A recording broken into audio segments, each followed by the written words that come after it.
నమస్తే శ్రీమాత్రే నమః శ్రీ గురుభ్యో నమః. మనకి మన ఖగోళంలోనూ మన జ్యోతిష శాస్త్రంలోనూ ప్రతి వ్యక్తికి కొన్ని కొన్ని యోగాలు సంప్రాప్తమవుతాయి.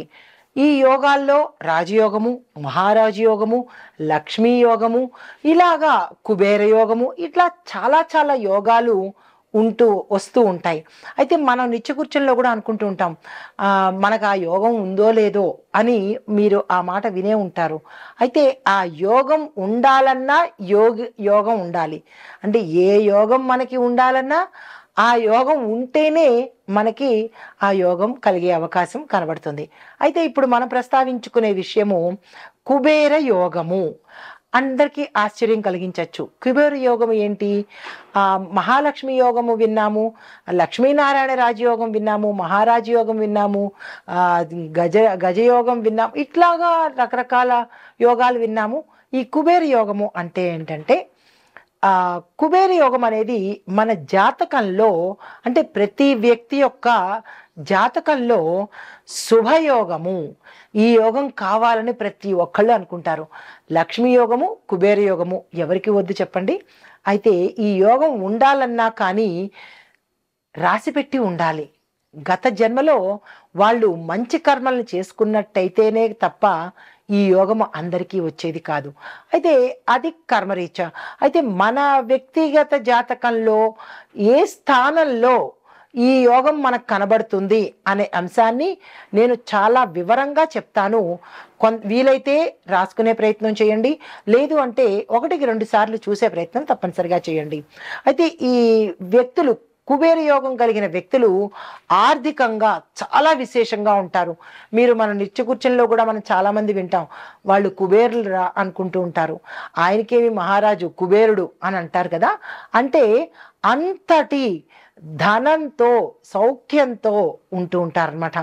అయితే ఈ ఎలాగ మనం వాళ్ళని ఐడెంటిఫై చేయొచ్చు అంటే కనుక, వారికి ధనం ఉంటుంది, సంపద ఉంటుంది, భోగభాగ్యాలు, రాజయోగము అంటే లీడర్గా ఉండడము, పదవుల్లో ఉండడము, ఇలాంటివన్నీ పొందే అవకాశం కనబడుతుంది.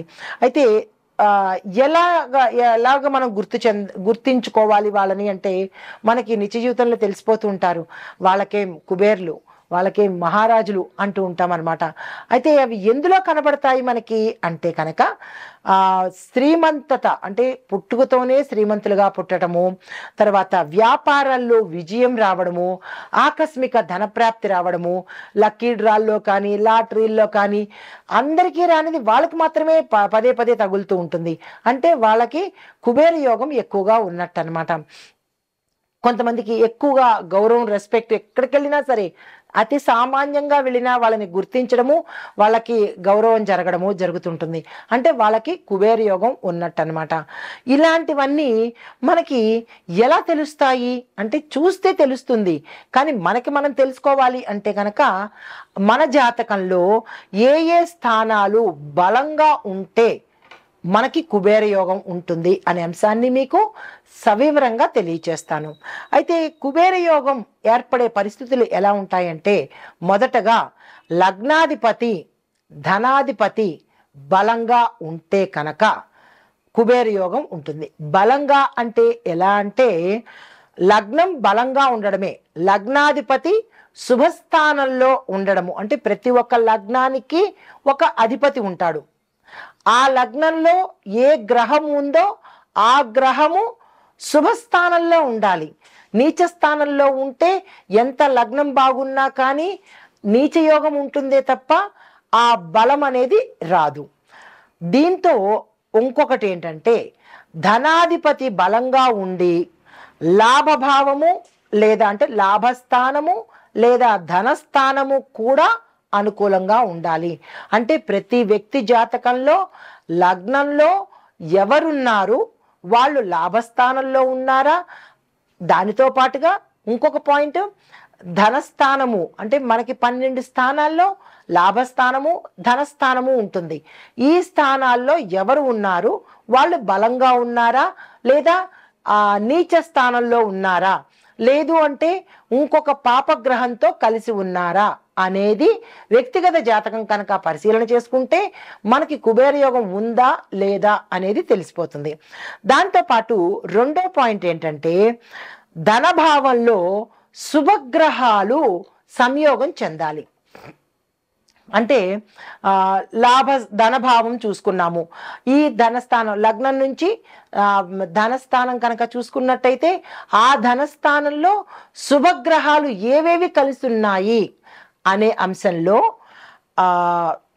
రెండో భావంలో గురుడు, అంటే రెండో స్థానంలో గురుడు, శుక్రుడు లేదా చంద్రుడు అనుకూలంగా ఉంటే కనుక అది మంచి విషయము. రెండవ భావాధిపతి బలంగా, అంటే రెండవ భావం అంటే రెండవ స్థానం అన్నమాట. ఈ రెండవ స్థానం బలంగా ఉండి సంపదను పెంచే గ్రహంతో, అంటే ధనం సూచించే గ్రహంతో కనుక కలిసి ఉంటే మనకి కుబేర యోగం కలుగుతుంది. ఇంకా మూడవ పాయింట్ 9వ స్థానము 11వ స్థానము బలంగా ఉండాలి. అంటే మన జాతక చక్రంలో 12 స్థానాలు ఉంటాయి. లగ్నాత్ 12 స్థానాలు ఉంటాయి. ఈ 12 స్థానాలలోనూ 7వ స్థానం కళత్ర స్థానం అనుకున్నాము, 4వ స్థానం మాతృస్థానం అనుకున్నాము. ఇట్లా ఒక్కొక్క స్థానానికి ఒక ప్రత్యేకత ఉంటుందన్నమాట. అయితే ఈ భావంలో 9వ స్థానము 11వ స్థానము బలంగా ఉండాలి. బలంగా ఉండాలి అంటే అందులో శుభగ్రహాలు ఉండాలి. అయితే 11వ భావము మనం లాభస్థానం అంటాం. భావము అంటే గుర్తుపెట్టుకోండి స్థానము. ఈ 11వ స్థానము లాభస్థానము అయి ఉండాలి. దాంతోపాటు అందులో శుభగ్రహాలు కనుక ఉంటే, అంటే ధనాన్ని ఇచ్చే గ్రహాలు కనుక ఉంటే అతను కుబేరుడు అవుతాడు. తర్వాత 4వ పాయింట్ ఏంటంటే గురు, శుక్రు, చంద్రుడు ఈ ముగ్గురు కూడా అనుకూలమైన స్థానంలో ఉండాలి. అంటే పాపగ్రహాలతో సంయోగం చెందకూడదు. వాళ్ళు శుభాన్ని చూసేటట్టుగా ఉంటే కూడా ఆ వ్యక్తికి కుబేర యోగం ఉన్నట్టే. అయితే గురు కర్కాటక, ధనస్సు, మీన రాశుల్లో ఉండాలి. అంటే ఈ 3 రాశుల్లోనూ గురువు బలంగా ఉండాలి. ఈ 3 జాతకుల్లో అంటే కర్కాటకము, ధనస్సు, మీన రాశుల్లో వారికి గురువు బలంగా ఉంటే కూడా ఈ రాశుల వాళ్ళు కుబేరులు అవుతారు. అయితే శుక్రుడు వృషభ రాశిలో బలంగా ఉండాలి.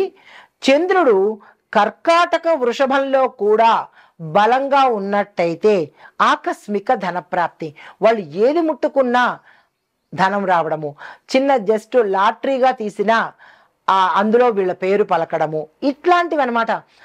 ఏదైనా క్యాంపెయిన్కి వెళ్ళినప్పుడు అక్కడ ఏదైనా వెయ్యండి లక్కీ డ్రా తీస్తాము అని చెప్పినప్పుడు వాళ్ళ పేరే పైకి వచ్చింది అని అనుకోండి, అంతమందిలో కూడా అంటే వాళ్ళకి ఆ సమయంలో వృషభంలో చంద్రుడు, కర్కాటకంలో చంద్రుడు బలంగా ఉన్నారు అని అర్థం అన్నమాట. తర్వాత 5వది కుబేర యోగము అంటే కనుక ప్రత్యేకమైన గ్రహాల సంయోగము. గురు, శుక్రుడు ఇద్దరూ కూడా ధనాన్ని, లాభాన్ని భాగ్యస్థానంలో ఉండి అనుకూలమైన దృష్టిని కనుక చూసినట్టయితే ఆ వ్యక్తికి కుబేర యోగం ఉన్నట్టు లెక్క. తరువాత శని లగ్నాధిపతి స్థానాన్ని నుంచి ధనస్థానాన్ని చూసి అనుకూలంగా చూసినట్టయితే వ్యాపారంలో అనుకూలత కలిగి ధనం వచ్చే అవకాశం కనబడుతోంది. అయితే ఈ కుబేర యోగము ఇందాక మనం స్థానాలు చెప్పుకున్నాం కదా, ఇప్పుడు కుబేర యోగము ఎట్లా ఏర్పడుతుంది అంటే కనుక వార్షిక ఫలాల్లో లేదా దశా భక్తి ప్రభావంలో కనుక కుబేరుడు అంటే కుబేర యోగం కలిగే అవకాశం ఉంది. అయితే గురు, శుక్రు, శని దశలలోనూ ప్రత్యేకంగా గురు దశలో ప్రతి వ్యక్తికి దశ, అంతర్దశ, మహర్దశలు ఉంటాయి. ఈ దశల్లో గురు, శుక్రు, శని దశల్లో ప్రత్యేకంగా గురు మహర్దశలో, అంతర్దశలో ఉంటే కనుక ఈ ప్రభావం ఏర్పడుతుంది. తరువాత వీరికి ఎలాంటి ప్రభావం వస్తుంది? అద్భుతమైన ధనప్రాప్తి, ఆకస్మిక ధనప్రాప్తి, ఆస్తి లాభాలు, వ్యాపార విస్తరణ, ఎక్కడ పట్టుకుంటే అక్కడ బంగారం అన్నట్టు కనబడుతుంది అనమాట. రెండవ పాయింట్, గురు లేదా శుక్రుడు ధన సంబంధిత రాసుల్లో ఉన్నప్పుడు ఆ యోగం కలుగుతుంది. అది ఎలా అంటే కనుక గురు మేష కర్కాటక ధనస్సు మీన రాశుల్లో సంచారం చేసినప్పుడు ఒక వ్యక్తి జాతకంలో ఇన్ని పరిశీలన చేయాల్సి వస్తుంది. కుబేర యోగం ఉందా లేదా తెలుసుకోవాలంటే ఇన్ని స్థానాలు మనం చూసుకుంటూ ఉండాలి. అయితే శుక్రుడు తుల, వృషభ, కర్కాటక మీన రాశుల్లో బలంగా ఉన్నప్పుడు, అంటే నీచ స్థానం కాకుండా శుభస్థానాల్లో ఉన్నప్పుడు కుబేర యోగం ఏర్పడుతుంది. మూడవ పాయింట్, విశేషమైన గ్రహ సంయోగం జరిగినప్పుడు, అంటే ప్రత్యేకమైన రోజుల్లో. ఇవి మనకి ఒక జాతకుడికి నిత్య కూర్చొనిలో, కానీ ప్రత్యేకమైన రోజుల్లో కూడా కొన్ని గ్రహాలు షష్టగ్రహ కూటమని కానీ లేదా మనకి కొన్ని గ్రహాల కూటమిలు జరుగుతూ ఉంటాయి, గ్రహాల సంయోగం జరుగుతుంది. అలాంటప్పుడు అక్షయ తృతీయ కానీ ధనత్రయోదశప్పుడు కానీ గురుపుష్య అమృత యోగంలో కానీ మహాలక్ష్మి పూజా సమయాల్లో కానీ కుబేర యోగ ప్రభావము ఎక్కువగా కనపడుతుంటుంది. అయితే ఇవి అర్ధోదయ యోగము, శుక్లపక్షంలో వచ్చే శుభ ముహూర్తాల్లో కూడా ఇలాంటి యోగాలు కలిగే అవకాశం అప్పుడప్పుడు కలుగుతూ ఉంటుంది ప్రతి జాతకుడికి. అయితే ఇప్పుడు మీకు ఈ కుబేర యోగం కలగడంలో ఎట్లాంటి ఫలితాలు వస్తాయి అనే సంశయం కలుగుతుంది కదా. అయితే ప్రయోజనాలు ఏంటి అంటే కనుక ఆర్థికంగా అభివృద్ధి చాలా విశేషంగా ఉంటుంది. వాళ్ళు మట్టిని పట్టుకున్నా అది బంగారం అయ్యేటట్టు, దర్భని పట్టుకున్నా అది బంగారం అయ్యేటట్టుగా ఉంటుంది. దానితో పాటు వ్యాపారంలో వృద్ధి, పెట్టుబడుల్లో అధిక లాభాలు, సంపద పెరిగి రాజయోగ స్థాయికి వెళ్ళడము, అంటే అపర కుబేరుడు అవ్వడము జరుగుతుంది. శ్రేయస్సు, ఖ్యాతి, అధికమైన భోగభాగ్యాలు కలుగుతాయి. అయితే ఈ కుబేర యోగాన్ని బలంగా మార్చాలి అని అంటే కనుక, అంటే ప్రతి జాతకంలో కూడా కుబేర యోగం ఉందా లేదా అని పరిశీలన చేసుకోవడము, దాన్ని మరి బలపరుచుకోవాలి కదా. ఉన్నది కానీ దాన్ని మరింత బలంగా చూసుకోవాలి అని అనుకుంటే కనుక దానికి కొన్ని పరిహారాలు తప్పనిసరిగా చెప్తాను. మీ యొక్క జాతకంలో కుబేర యోగం ఉందా లేదా అనేది పరిశీలన చేయించుకున్నప్పుడు, వ్యక్తిగత జాతక పరిశీలన చేయించుకున్నప్పుడు ఈ అంశాలను దృష్టిలో పెట్టుకోండి. కుబేర పూజ, కుబేర యంత్రాన్ని జపం చెయ్యడము, ఈ రెండు తప్పనిసరిగా చేసుకోండి. దానికి ఒక మంత్రం చెప్తాను, విని రాసుకునే ప్రయత్నం చేయండి. ఓం యక్షాయ కుబేరాయ వైశ్రవణాయ మహారాజాయ నమః అనే ఈ మంత్రాన్ని ప్రతిరోజు 108 సార్లు తప్పనిసరిగా చదువుకోండి. తరువాత ఇది ఎప్పుడు చదువుతారు అంటే ప్రతిరోజు చదువుకోండి. లేదు మాకు కుదరదు అనుకున్నప్పుడు ప్రతి శుక్రవారము కానీ లేదా పౌర్ణమి రోజు కానీ, మనకి ఇప్పుడు గ్రహణం వస్తోంది, ఆ గ్రహణ సమయాల్లో ఇందాక నేను చెప్పినట్టు మీరు 108 సార్లు చదివితే 108 సార్లు ఫలితం వస్తుంది. కాబట్టి ఆ సమయంలో ఈ జపం చేసుకోండి. తరువాత రెండవ పాయింట్, ధన వృద్ధి కోసము లక్ష్మీ కుబేర సహిత పూజ చేయించుకోండి. అది ఎలా అంటే ప్రతి శుక్రవారము లేదా పౌర్ణమి రోజున లక్ష్మీ అమ్మవారితో కూడినటువంటి కుబేరుణ్ణి పూజించాలి. తరువాత ఎలా పూజించాలి అంటే కనుక సువర్ణ నాణ్యాలు, కుబేర యంత్రాన్ని పూజా స్థలంలో ఉంచండి. అయితే ఈ ధన వృద్ధి కోసము ప్రతి శుక్రవారము పౌర్ణమి రోజు లక్ష్మీదేవితో కూడినటువంటి కుబేరుణ్ణి పూజ చేయాలి. ఎలా పూజ చేయాలి అంటే కనుక సువర్ణ నాణ్యాలు, అంటే కొంతమందికి బంగారు నాణ్యాలు ఉన్నవాళ్ళు బంగారు నాణ్యాలు చేయండి, బంగారు నాణ్యాలు లేని వాళ్ళు వెండి నాణ్యాలతో చేయండి.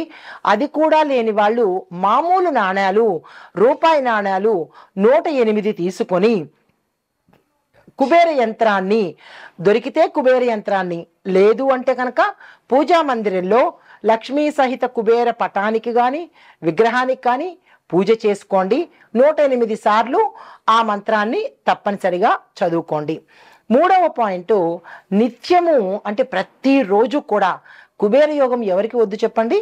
అయితే మీ జాతకంలో కుబేర యోగం లేనప్పటికీ కూడా తెచ్చుకోవాలి అంటే కనుక ప్రతి గురువారము శుక్రవారము తప్పనిసరిగా లక్ష్మీ సహిత కుబేరుణ్ణి పూజ చెయ్యండి.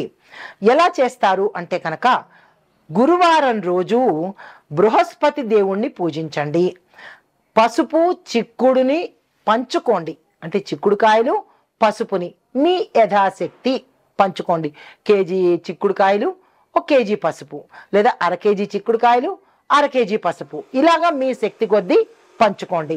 దీనితో పాటు శుక్రవారం నాడు మహాలక్ష్మి అమ్మవారిని దుర్గా అమ్మవారిని తప్పనిసరిగా పూజ చేసుకోండి. గోధూళి సమయానికి దీపారాధన చేసుకోండి. గోధూళి సమయం అంటే సాయంత్రం సమయం అన్నమాట. ఈ సాయంత్రం సమయంలో వీరిద్దరిని తప్పనిసరిగా పూజ చేసుకోండి. తదుపరి 4వ పాయింట్, దాతృత్వము, ధనాన్ని దానం చేయడము. పీనాసితనం వాళ్ళకి, ప్రతిదీ ఫ్రీగా కావాలి అన్న వాళ్ళకి, ఎదుటి వాళ్ళని మందిని దోచుకుని మేమే బాగుపడాలి అన్న వాళ్ళకి ఎప్పటికీ ధనయోగం కానీ కుబేరయోగం కానీ రాజయోగం కానీ లక్ష్మీయోగం కానీ జరగవు. ఇది తథ్యము. ఎందుకు అంటే ఇచ్చే కొద్దీ వచ్చేస్తుంది. కాబట్టి ఎంత ఇస్తావో అంత వచ్చే ప్రయత్నం భగవంతుడు ఇస్తాడు. కాబట్టి దాతృత్వము అనేది పెంచుకోండి. పీనాసితనము, ఫ్రీగా రావాలి అనే దుర్గుణాన్ని దూరంగా పెట్టండి. ఎందుకు రారండి మీ దగ్గరికి? ధనం కానీ లేదా దేవతలు కానీ ఎందుకు రారు? ఎంతసేపు మాకు రావాలి మాకు ఇవ్వాలి అనుకునే అలవాటుని పూర్తిగా దూరం చేసుకోండి. మేమివ్వాలి, మేము ఇచ్చే ప్రయత్నం చెయ్యాలి అనే అలవాటుని, దాన గుణాన్ని అలవాటు చేసుకోండి. కఠినంగా ఉన్న వాస్తవం. అయితే గోరక్షణ, అన్నదానం చెయ్యండి. ఎంతసేపు మనమే తినడం మనకే రావాలి అని కాదు, ఎదుటి వాళ్ళకి ఇచ్చే ప్రయత్నం చెయ్యండి. ఇంతలో అంత ఇచ్చే ప్రయత్నం చేయండి. మాకేముందండి, మాకే కనుక కోట్లుంటే దానం చేస్తాము అని చాలామంది అంటూ ఉంటారు. కోట్లున్నవాడు కనీసం కోటును కూడా దానం చేయడు. ఏది చేసినా మధ్యతరగతి వాళ్ళు, కింది స్థాయి వాళ్ళే చేయగలగాలి. అంటే పేదవాడు మధ్యతరగతి వాడే చేస్తాడు. కోట్లుంటే మేము చేస్తాము అంటే ఆ కోట్లు రావాలన్నా కానీ మనం ప్రయత్నం చేయాలి కదా. అయితే గురువారం రోజు బ్రాహ్మణులకు ఏదైనా దానం ఇచ్చుకోండి. అంటే పసుపు, బెల్లము, వస్త్రము, ధనము దానంగా ఇవ్వండి. ప్రతి పరిహారాల్లో దానం ఎందుకు చెప్తాము అంటే మీ ఇచ్చే దానంలో మీ కర్మను కడుక్కున్న వాళ్ళు అవుతారు. ఎంతసేపు మాకు రావాలి అని అనుకుంటే వాళ్ళ కర్మను మీరు తీసుకున్న వాళ్ళు అవుతారు.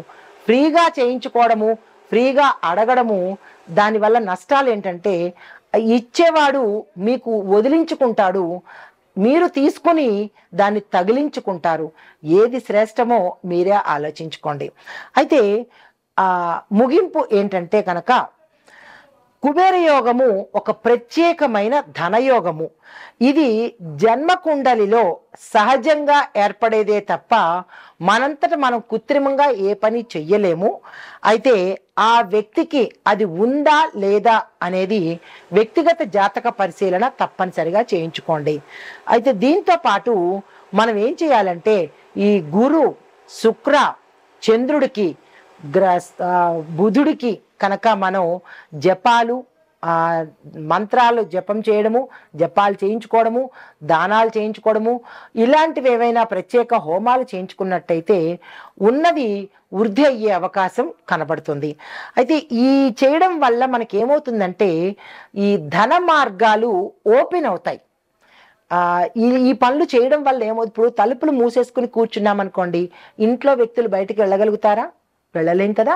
అలాగే మనము ఇంట్లోంచి బయటికి వెళ్ళాలంటే మూసి ఉన్న తలుపుని ఎలాగైతే తీయాలో, మనకి రాజయోగం పట్టాలన్నా ధనయోగం పట్టాలన్నా మీ పీనాసితన అనే తలుపుల్ని తీసి దానము, పూజలు ఇలాంటివి కనుక చేసినట్టయితే ఆకస్మికంగా బయట వేచి ఉన్న ఈ యోగాలన్నీ మీకు వచ్చే అవకాశం కనబడుతోంది.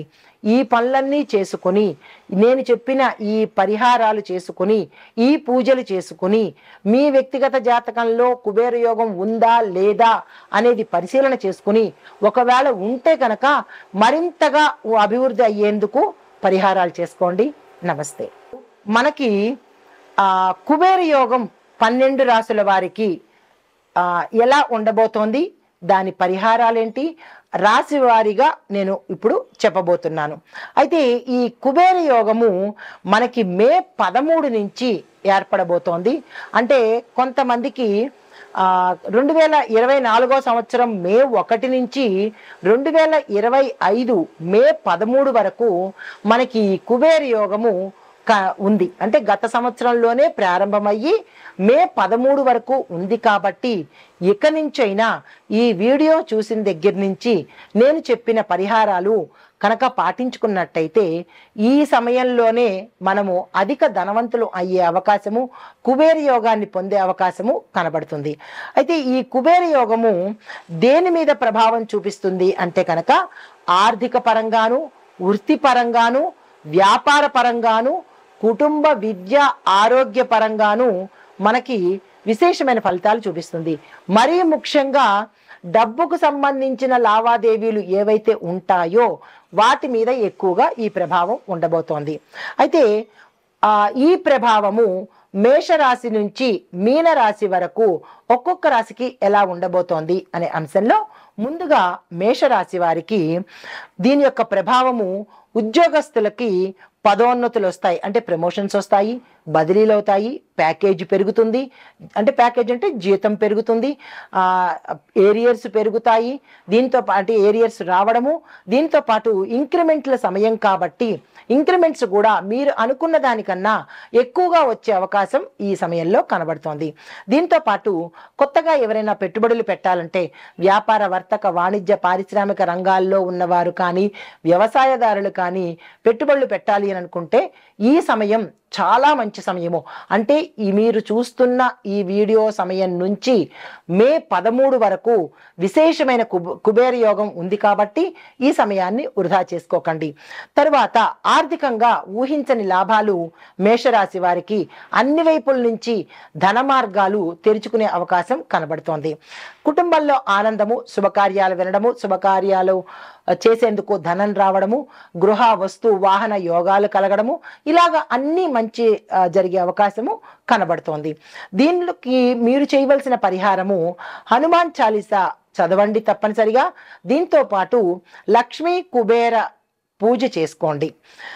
తరువాత శివలింగానికి అభిషేకం చేసుకోండి. అయితే మీరు జపించవలసిన జపము మంత్రము కూడా నేను ప్రత్యేకంగా మీకు అందిస్తున్నాను. ఇవి చేసుకునే ప్రయత్నం చేయండి. కొంతమందికి మేము ఏ మంత్రం చదువుకోవాలి, ఏ జపం చేసుకోవాలి అనే సందేహం రావచ్చు ప్రేక్షకుల్లో.